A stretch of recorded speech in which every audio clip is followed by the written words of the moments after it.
I don't trust people who lightly say like we are living in not credential society but performance-based society. My name is Mark, and I'm 28 years old this year. Due to family circumstances, I started working as soon as I turned 16. So, my highest level of education is the ninth grade. Only those who have experienced it would understand how society views this. The unreasonable harassment, the looks of sympathy and disdain. It's only recently, as I've gained skills as a plasterer, that I've started to handle things more smoothly. Until then, I was often shaken emotionally, feeling down or angry. Now, the label of a high school dropout is once again about to significantly impact my life. The man who hired me was the president of the construction company, Mr. Johnson. Mr. Johnson passed away last year, and now his son is managing his company as the second-generation president. He studied economics at a prestigious university. However, he is a complete novice in the construction industry. I'm still working here as a plasterer, but the new president doesn't seem to think I'm necessary for the company. As soon as he started talking about restructuring, old-timers like me were the first to be targeted. It seems the decisions are up to him.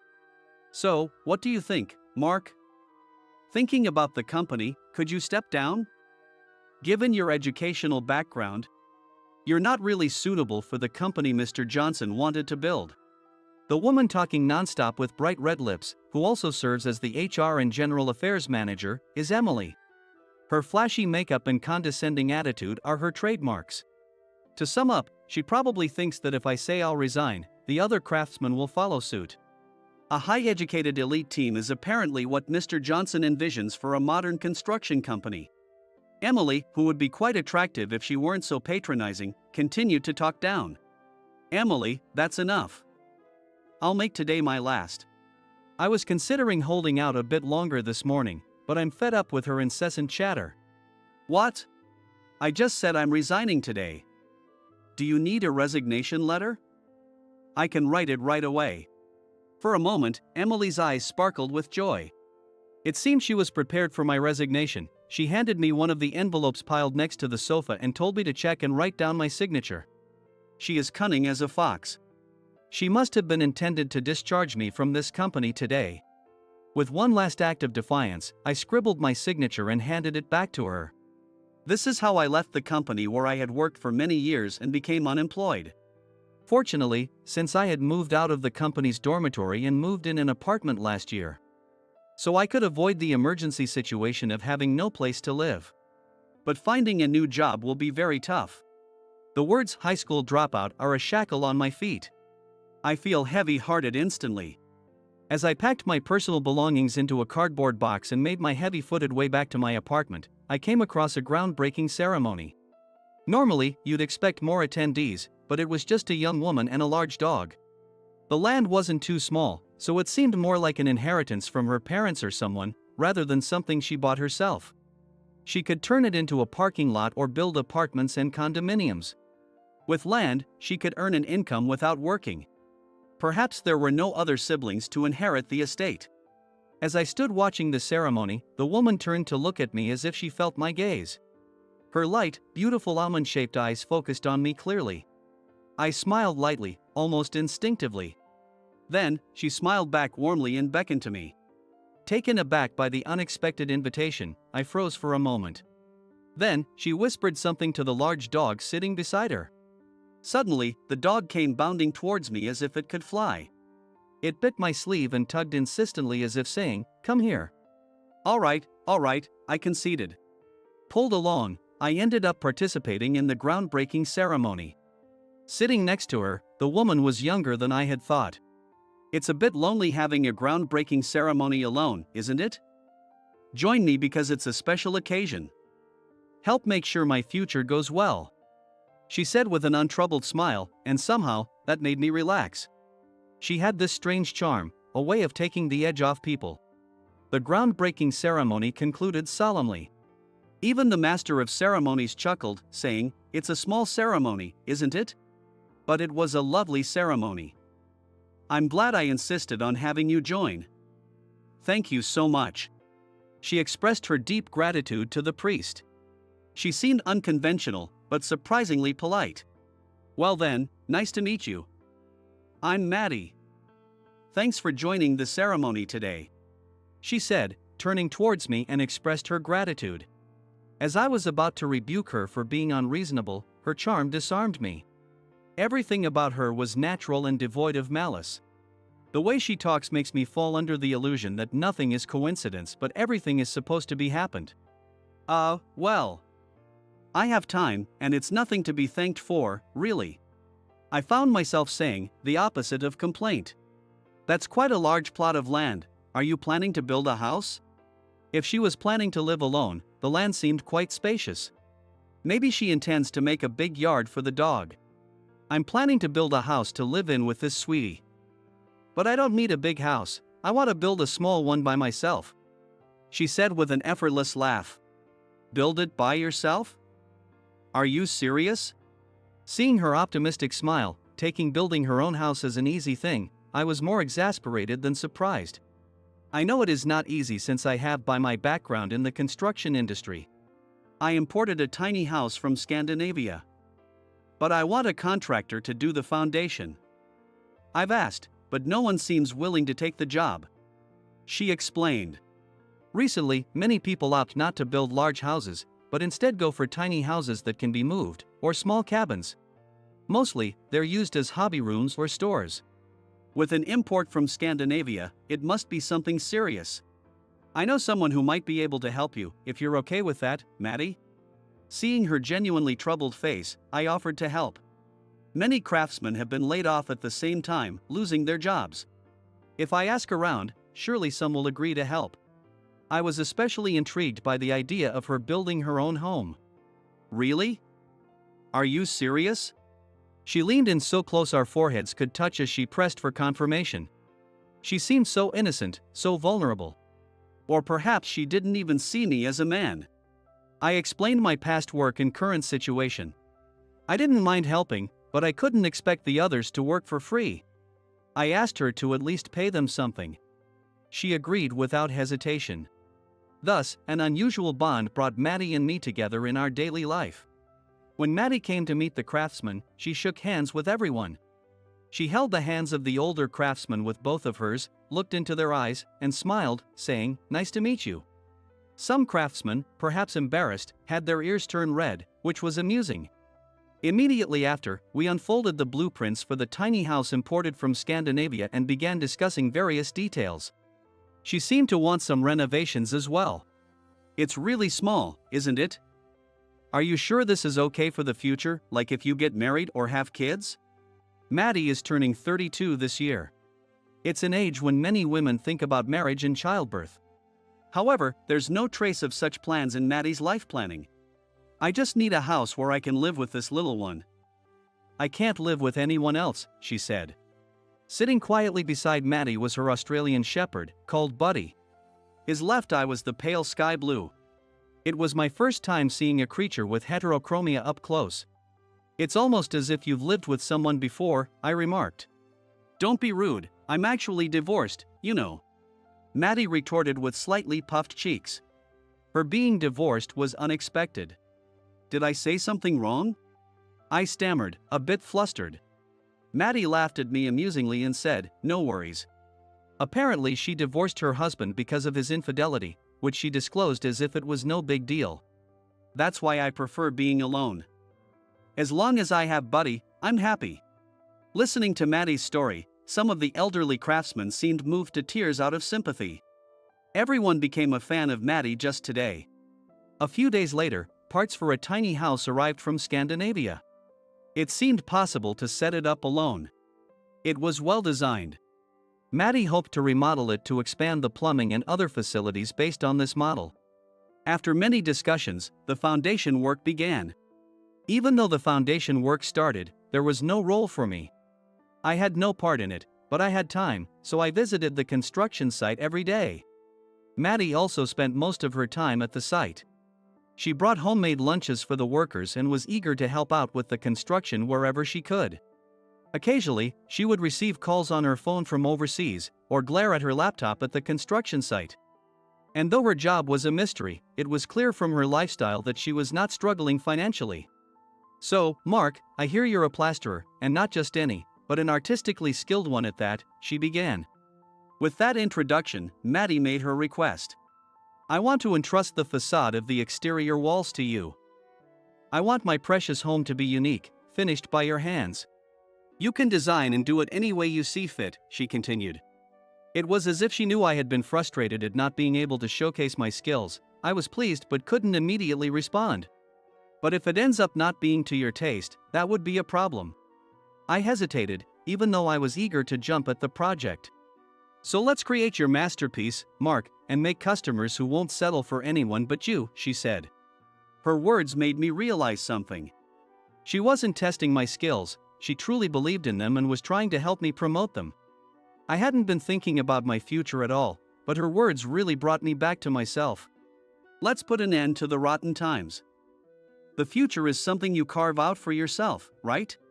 She probably heard about my situation from other craftsmen who were laid off from the same workplace. Is it sympathy? I sneak a peek at Maddie's profile. She looked at her own home, which she was striving to build, as if gazing at something dazzling. In her eyes, I could see a beautiful future. It's not sympathy. She desires a unique and final home. I'll make it the best. I promise. I murmured softly, and Maddie looked at me and grinned. Let's see your handiwork, then, she teased. It was a provoking phrase on purpose. I had no choice but to mentally wave the white flag. I had been drawn to her since we met. I couldn't lie to myself anymore. Today, I rushed to the site from morning. As I approached the site, I can hear Maddie's bursting laughter. True to her word, she worked alongside the craftsman, building the home herself. Even high-altitude work, which she initially approached tentatively, she now handled with ease. Though the tiny house was simple to build, it was interesting to see how much it had transformed with Maddie's personal touch, hardly resembling its original form. For instance, tiny houses often have minimal plumbing, just a shower room.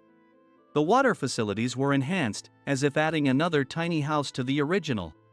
A tiny house just for Maddie and her dog. A 110 square feet living space with specially added plumbing, a loft with a bed and bookshelf. A small kitchen and a personal chair in the living room. That's what a tiny house is. Maddie seemed satisfied that this was the life size to her needs. I was in charge of the front wall of the entrance. The land purchased was larger than the house built on it. Maddie excitedly shared her plans to create a dog run and a rose garden. The vision for the entrance was already clear. The color would be white. A white close to pure white may be better. It would be a fine line whether it blended with the wood or not. The image was of the wind. I intended to represent Maddie's free spirit. Hey, Mark, why did you guys all resign from your jobs at the same time? During lunch, as we spread out the lunch Maddie had brought, she suddenly asked. We exchanged glances, unsure how to explain. The looks said it was up to me to handle. It would be strange to lie, so I decided to tell Maddie the truth about my previous company. I was let go because I only completed middle school. And the other craftsmen were forced into voluntary resignation due to their strong individualities. Which made them difficult to manage, an unacceptable reason, really. Essentially, it was a downsizing layoff, I explained. Changes in management likely contributed too, I added, though it was my personal opinion. All of us were old-fashioned craftsmen confident in our skills, leaving the company without regrets. But after that, none of us had a new life plan or job lined up. Maddie listened quietly to my story. After a moment of silence, she looked at us and smiled. Then, let's start a company. People who can build such a wonderful home should center their business around creating unique, bespoke tiny homes. She suggested. We were stunned by Maddie's casual suggestion to start a company. It sounded like a joke. Maddie gave a bitter smile at our reactions. Then she shared her personal story for the first time. I have the funds to start a business. I got a hefty lump sum from my husband, she disclosed. I heard Maddie's ex-husband was from a wealthy family, involved in resort hotel management and dealing with stocks and inheritance.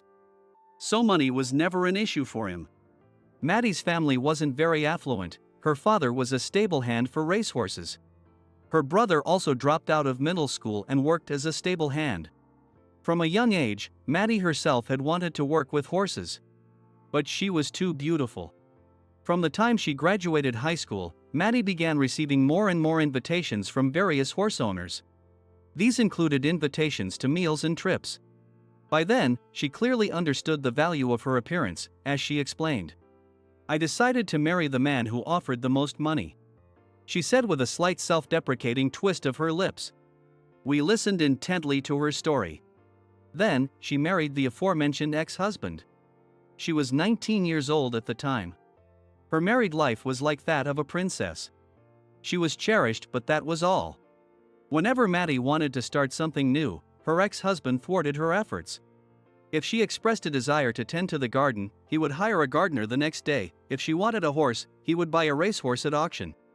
She didn't want his money. She wanted a horse to keep by her side. Her husband just didn't understand that. Her patience soon ran out. One day, she slipped out the window and hurried to her family's stables. It was then that she accidentally stumbled upon her husband cheating.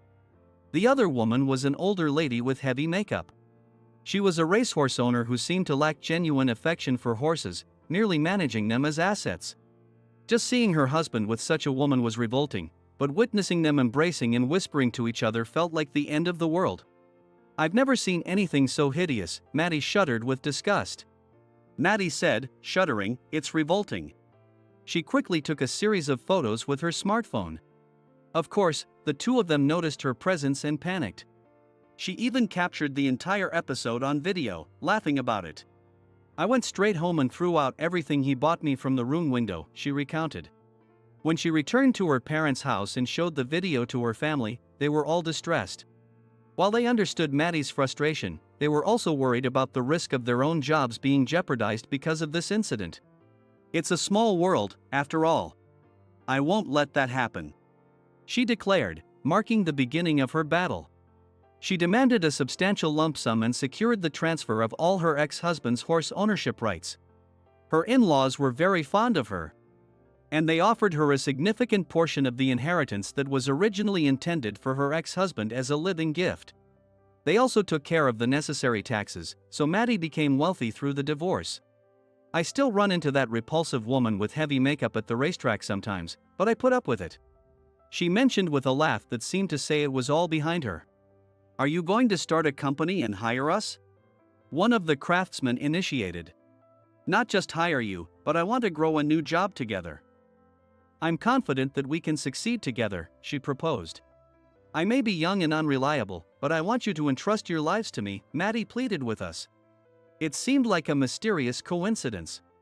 God does have a way of making things interesting, I mused. "I'll follow Maddie." "It sounds like an exciting new adventure," I declared first. One of the craftsmen teased, "That's because you're smitten with Maddie." "What's wrong with that?" "I'm not some chicken to shy away from such a great woman," I retorted roughly. Maddie watched me with amusement. "I see it as a chance to restart our lives. She's giving us a chance to show off our skills. There's no reason not to join her," I stated, standing up and rallying the other craftsmen. Soon after, they all stood up, agreeing one by one. Maddie had created a new place for us, who had been unfairly forced out of our previous jobs. It was a profound realization that you never know where the best encounters might come from. A year later, our company building was completed. Maddie told me that we could design it any way we liked, so I took charge of the front entrance wall. I depicted the beautiful patterns created by windswept desert sand across the entire wall. Visitors would look up at the wall in the reception area and sigh in admiration. Word of mouth led to an unexpected visit. Our former company's president, Mr. Johnson, and George asked for an appointment with Maddie. "What do you think? If you have something to say, why not spill it all now?" Maddie playfully suggested to the colleagues gathered around. However, everyone just chuckled and shook their heads. "If we show them the company building we've created, even those fools will realize how foolish they were. We're satisfied with that. Our lives have moved steps ahead of theirs," I said. The other colleagues nodded in agreement.